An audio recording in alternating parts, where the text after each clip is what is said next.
গণ আন্দোলন, একদল সাহসী তরুণ, নতুন জাগরণের ডাক, বিচিত্র গান আর স্লোগান, সব মিলিয়ে বহুবর্ণিল এক রক্তাক্ত জুলাই। বুকের ভেতর দারুণ ঝড়, কণ্ঠে ঝাঁঝালো স্লোগান, দেয়ালে দেয়ালে রং তুলির প্রতিবাদের ভাষা। ৫৩ বছর পর স্বাধীনতা নতুন বলয়ে, নতুন অক্ষরে লেখা।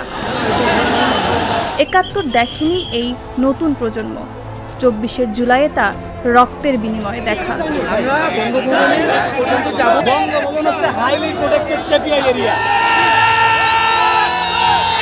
একের পর এক মৃত্যুর খবর, সারি সারি ছাপা লাশের ছবি, নির্মমতার বর্ণনা, বন্দুকের সামনে দাঁড়িয়ে ছাত্র জনতা। দিন গড়ানোর সঙ্গে সঙ্গে এই নবজাগরণের ডাকে সামিল হয় ছাত্র শিক্ষক থেকে শুরু করে পথচারী, রিকশাচালক, সাংবাদিক থেকে কবি লেখক।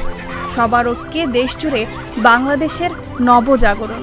ঠিক যেমন আল মাহমুদের কবিতার লাইন, আমাদের এই মিছিল নিকট অতীত থেকে অনন্তকালের দিকে, যার পেছনে রয়েছে স্বৈরাচারের ভয়ঙ্কর নিপীড়নের অধ্যায়।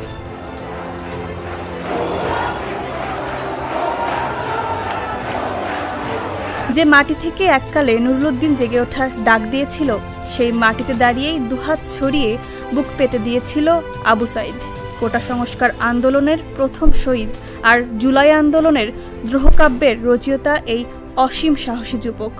জীবন দিয়ে বুঝিয়ে দিলেন, নিঃশেষে প্রাণ যে করিবে দান, ক্ষয় নাই তার, ক্ষয় নাই।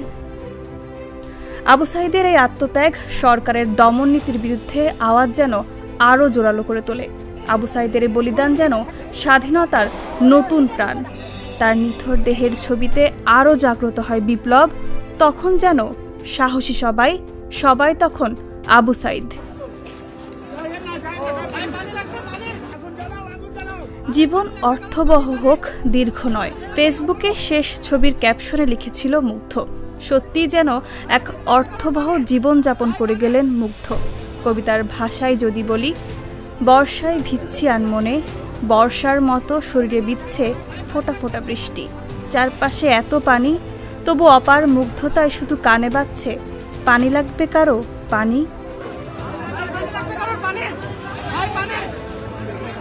একটি দাবি আদায়ের লড়াইয়ের রাজপথ ভিজেছে কত শত আবু সাঈদ মুগ্ধ রক্তে। এত তাজা প্রাণের রক্ত যেন আরও জ্বালাময় করে তুলেছে আন্দোলনকে, বিনাশ ডেকে এনেছে স্বৈরাচারের।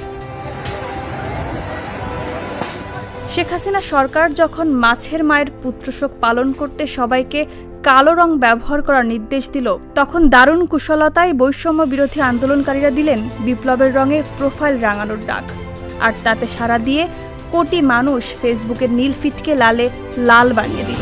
এ যেন লালে লাল দুনিয়া।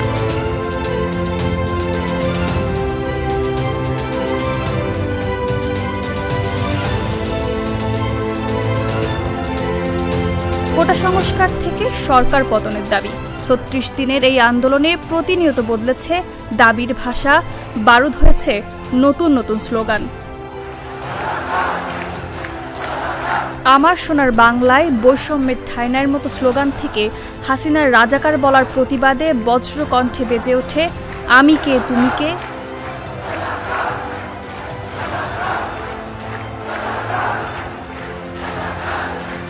এই স্লোগানটি আন্দোলনে যেন নতুন গতি এনে দেয়। শহীদদের রক্তে শত কণ্ঠে গেয়ে ওঠে বুকের ভেতর অনেক ঝড়, বুক পেতেছি গুলিকর। ধীরে ধীরে এই সুরে পরিণত হয় সরকার পতনের এক দফা এক দাবিতে। আমরা আজকে এক দফার দাবিতে আজকে এখানে হাজির হয়েছি। আন্দোলন ও ছাত্র জনতার ক্ষোভ তীব্র থেকে যত তীব্রতর হতে থাকে, তত জ্বালাময়ী হতে শুরু করে স্লোগানও।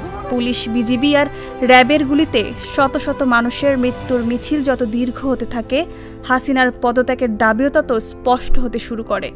এক দফা আন্দোলন কি, আওয়ামী লীগকে ক্ষমতাচ্যুত করতে হবে আর আমাদেরকে পদত্যাগ করতে হবে।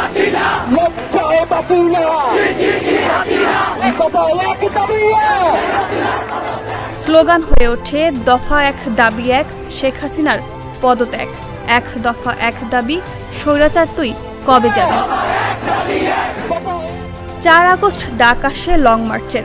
ঢাকায় আসো জনতা, ছাড়তে হবে ক্ষমতা।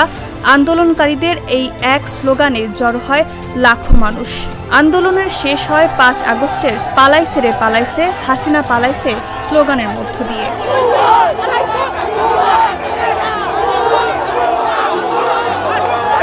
অগ্নিঝরা বর্ষায় ঘটে যাওয়া জুলাই গণঅভ্যুত্থান, স্বৈরাচারী অপশাসনের বিরুদ্ধে দেয়ালে পিঠ থেকে যাওয়া জনমানুষের ক্ষোভের উদ্গীরণ। বিদ্রোহে বিপ্লবে ছাত্র জনতার জাগরণে স্লোগানে স্লোগানে মুখর জেনজির আন্দোলন ইতিহাসের পাতায় নাম লিখিয়েছে এক নতুন বাংলাদেশের। আর কোনো আধার নেমে না আসুক এই বাংলার বুকে, নতুন এই বাংলাদেশ হোক সবার, এই প্রত্যাশায় সকলের।